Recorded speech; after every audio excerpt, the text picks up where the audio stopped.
So the question is the Glycerin 22 a worthy upgrade from the 21? Well, if you would have asked me just after my first impressions review, I would have said no, don't worry about it.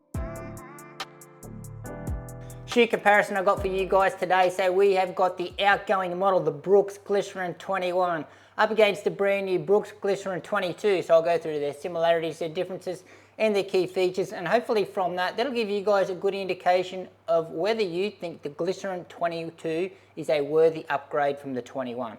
But before we get into it, and if you guys haven't done so already, make sure you hit that subscribe button. And in the specs, well, the Glycerin in the Brooks lineup is their premium neutral daily trainer. Now, price point there, as you can see, they come in at the same price point, but you're going to be able to get the 21 now at a pretty decent discount if you look hard enough. Now, in the weight, the brand new model, the 22, has put on a little bit of weight from the previous model. Can you feel that on the foot? Well, I do think you can, yep. It does feel like it's a little bit more lethargic, not as nimble as the previous model, and nothing there in the stack heights, but I can say when wearing these two shoes side by side, the Glycerin 22 actually feels like it is a little higher off the ground, and I also feel like that the drop feels higher, just slightly higher in the Glycerin 22. And in the upper, so they do share some similarities, but they are some important differences as well, and mainly with the upper material itself. So engineered warp net is what they used in the Glycerin 21. Now this warp net, it's super comfortable, very flexible, but it's thick and it's not very breathable. But overall, as I said, feels super premium. But what you get here in the Glycerin 22, so this one now is a engineered double jacquard net. Now this material here is not as thick as the Glycerin 21. It's probably not as flexible, but I tell you what it is, it's more breathable, and it needed to be more breathable because the Glycerin 21 was quite a hot shoe. Now both these two shoes have super solid heel counters there, so there's nothing in between them there in the heel counters. But around the heel collars themselves, so super plush padding around the heel collar in both shoes. However, you are going to get more padding, believe it or not, on the brand new model. So the Glycerin 22 has got more plush padding around the heel collar, and the padding that they use around the 22, it actually goes further down in the shoe, and it comes further forward in the shoe as well. And it's got a really plush, puffy tongue, just like it does in the 21, but you're getting more padding overall in the Glycerin 22. So some other little updates here between the 21 and the 22. You can see that the 22 now has this heel tab, or this little pull tab at the top, and it has got a little bit of a rim. So around the rim of the heel collar there, it's got this like a little elastic type lip on the top. That doesn't touch the skin, so it doesn't really affect anything. I think it's just got to do with looks, and it looks a little bit similar to the Nimbus, what they've got going on at the moment. But in the tongues wise, they are pretty similar tongues, but you're going to get more padding, as I said, in this one, and both the tongues on both shoes are not gusseted. Now, lacing system in both shoes is very, very similar, and they use the same laces. However, in the lockdown department, I feel like I can get a better lockdown out of the 21, and that's just because I feel like it's just got a little bit less padding in it, and my foot feels like it actually sits further down in the shoe, and then the padding goes around the top of my heel area, so it feels like I get a better lockdown. Whereas in the 22, when I put my foot in, it feels like my foot is sitting higher in the shoe, and that's because that padding, it doesn't just go around the top of the edge of the heel collar, it goes right down and sort of where the bottom of the foot sits, and it goes right around the heel collar as well. So it really sort of surrounds your foot, it goes right down to the bottom of your foot, and it's got a tendency to push the foot forward. And that's what I'll go on to in the fit next. So in the fit, so in the Glycerin 21, I did go true to size, and it did still have a tendency to push my foot forward, and so it did come up a little short sometimes, just because of the padding. It was just pushing my foot forward in the shoe, but it's even more so the case in the 22. So this much more padding definitely has pushed my foot forward in the shoe, and I've actually gone up half a size in the Glycerin 22. And with our outsole, so two pretty similar designs going on here. So they've got a really thick rubber compound on both shoes, so super thick, and it's going to be super durable. But what is good to see is that the rubber that I do see on the bottom of the Glycerins here, it's segmented. So it lets the midsole splay. So it's not just one big piece of rubber that constricts the midsole. As you can see, each shoe has actually got it off in segments. So the rubber thickness on both shoes and the rubber coverage on both shoes is about the same. But what's different between these two shoes is how they perform in the wet. Now, I'm not sure if they've changed the rubber compound or if it's just a result of them changing the grip pattern here. But I can't remember having so many issues in the wet with the Glycerin 21 with my testing with this shoe. I thought the grip was actually pretty good. And also the grip in the Glycerin Max is excellent.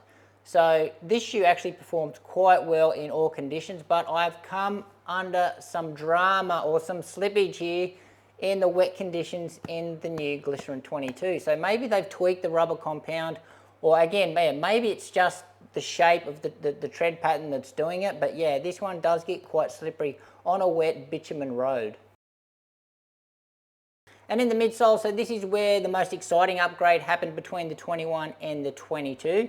So in the 21, they used DNA Loft V3. So that is their nitrogen injected foam, but quite a simple design here, just one big slab of that nitro foam. So there's no plate or anything in the shoe. So rigidity wise, it's actually quite a flexible shoe. So it's still stable enough, so it's not a really unstable shoe, but yeah, it's still got a bit of flex there, so it feels quite natural to run in. Now, in the geometry department, I was quite impressed with the curvature, or the rock, this front little rocker here that the Glycerin 21 had. I actually could notice it, or certainly much more than the previous model to the 21, so I really appreciate it. There was no slappiness in the ride here. Now, what's changed with the Glycerin 22? So, brand new midsole foam, DNA tuned. Now, that is the same foam that they used in the Brooks Glycerin Max, which is the shoe that I absolutely loved, and was a foam that I absolutely fell in love with as well. I hadn't felt a sensation like that. So this one, it says that it shares that DNA tuned midsoles. Now, what does DNA tuned mean? It just means that they tune the foam in different areas of the shoe. So to keep the bubbles a little bit bigger through the rear of the shoe, that's where they want the shoe to feel softer. And then they have smaller bubbles injected into the forefoot of the shoe, and that makes the shoe feel a little bit more responsive, or much firmer through the toe off. Now, apart from the foam, it's still quite a simple design. There's no plate in the shoe, just the big slab of that DNA tuned midsole. And now rigidity-wise, and again, it's still quite flexible, so quite good. So a bit of movement left and right here.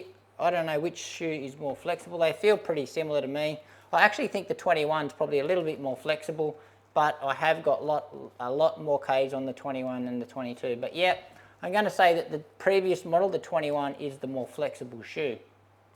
Now, in the geometry, what I've noticed here is I don't think the rocker, the forefoot rocker here, is as prevalent as what it is in the 21. So I can't feel it as much in the 22 as what I could in the 21. And certainly to look at as well, it doesn't seem like it curves up as sharply as the other model. But to be honest, in the rides, there really isn't that much difference. This one, though, it definitely does feel more traditional. And with our rides, so you would think that these rides would feel quite different, especially when they use two totally different midsole foams. Well, in my experience, there is not really that much difference between them. So with the Glycerin 22, so this one is softer than the previous model. Now, I didn't think it was before I started comparing them or wearing them at the same time, but when you wear them both at the same time, yeah, the 22, you can notice the differences in the foam. So this one is a little bit softer. So there is a little bit more squish in this shoe, but there is not a lot of sink and not a lot of squish in comparison to other shoes. But in comparison to the 21, yes, it's softer, it's got more squish.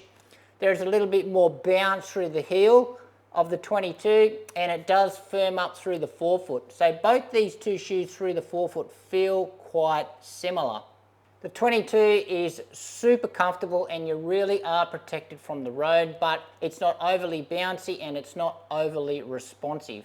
Now with the 21, so this ride For me, yeah, it's, as I said, it's a little bit firmer than what you're going to get in the 22, but this ride has got, it feels more springy. There's a little bit more energy return with it.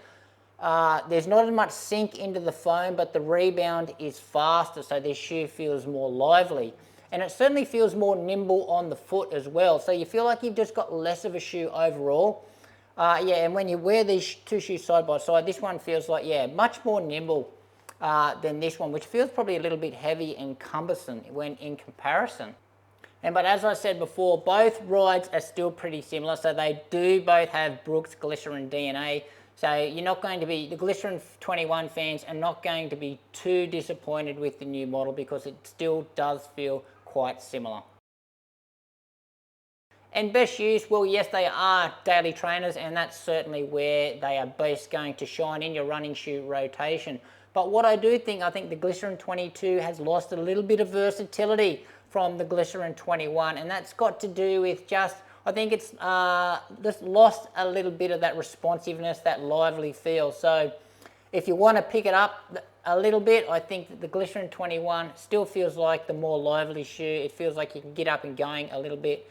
And I do think the Glycerin 21 is the better shoe for a long run because it feels much more efficient. So this foam, it doesn't take any energy away from me. It gives a little bit back, and it gives you a little bit of pop back, where I feel like the Glycerin 22, yeah, you can use it for a long run, but I feel like it sort of zaps the energy, like all those shock absorption properties don't really give you much back. It just really takes all the impact out of the road. So for this one, it's really going to shine more so on those recovery, really slow days, whereas this one, I'd probably prefer it for a little bit of those faster runs, or also those long runs as well. So the question is the Glycerin 22 a worthy upgrade from the 21? Well, if you would have asked me just after my first impressions review, I would have said no, don't worry about it. The Glycerin 21 is just as good, if not better. There's not too many differences, but I've changed my tune. So especially when testing these two shoes side by side, the more I keep running in the 22, the better it feels. So the foam is softening up more and more each time, and I do, now I do realise this DNA tuned is a pretty good upgrade from the DNA Loft V3. So yeah, you are going to get that softer ride. It's more comfortable as well. But yeah, it's just lost a little bit of versatility for me over the 21. But overall, if I could still pick one as a daily trainer, I am going to go with the Glycerin 22. But saying that, if you compare these two shoes together, and if you can get the 21 on a big discount and you're going to pay full price for the 22, then I could sit on the fence. I'm not sure which way I go. But overall, they both do still feel like a Brooks Glycerin, so your 21 fans won't be too disappointed in the 22. But anyway, guys, that's it from me. Any questions you've got regarding my time in these two shoes, drop it in the comments below. And also, if you want to know how they compare with anything else, feel free to ask me. Thanks for watching. Don't forget to give this video a like, subscribe to the channel, and I'll see you next time.